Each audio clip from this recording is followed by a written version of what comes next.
வாழ்க்கையே பாரம்னு நினைக்கிறவங்க கொல்லிமலைக்கு போகிறது ஒரு பெரிய வரப்பிரசாதம். கொல்லிமலையில் போயிட்டு அரபீஸ்வரர் அப்படின்னு ஒரு சிவன் இருக்கார். இங்கே தான் கடைசி ஸ்டாப்பிங் கொல்லிமலையில். இங்கே டைரெக்டாகவே பஸ் இருக்கும் நாமக்கல்லேருந்து அரபீஸ்வரர் கோயிலுக்கு. இங்கே போயிட்டு அந்த தெய்வத்துக்கிட்ட போய் வணங்கிட்டு வந்தோம்னா வாழ்க்கையில் ஏதாவது முன் ஜென்மத்தில் நீங்கள் செய்த பாவங்கள் எல்லாம் தீர்வதாக நம்புகிறாங்க. ஏன்னா சித்தர்களால் வணங்கப்படக்கூடிய ஒரு சிவனு.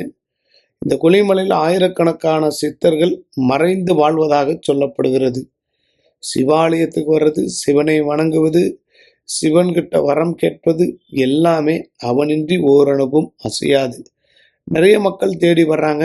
கொல்லிமலையில் வந்துட்டு ஒருத்தர் கரெக்டாக 70 பெண்டை தாண்டி வந்து தெய்வத்தை வணங்கிட்டு கரெக்டாக வீடு போய் திரும்பினாங்கன்னா அவர்கள் எந்த காரணத்தை கொண்டும் ஆசீர்வதிக்கப்பட்டவர்கள் என்று சொல்லலாம். எப்படியாப்பட்ட ஒரு வைப்ரேஷனும் ஏற்படுத்தக்கூடிய ஆற்றல் உண்டு. அதனால் உங்களுக்கு சந்தர்ப்பமும் வாய்ப்பும் அமைந்தால் அரபீஸ்வரர் கூட உங்கள் வாழ்க்கையில் அற்புதம் செய்வார் என்பதுதான் உண்மை.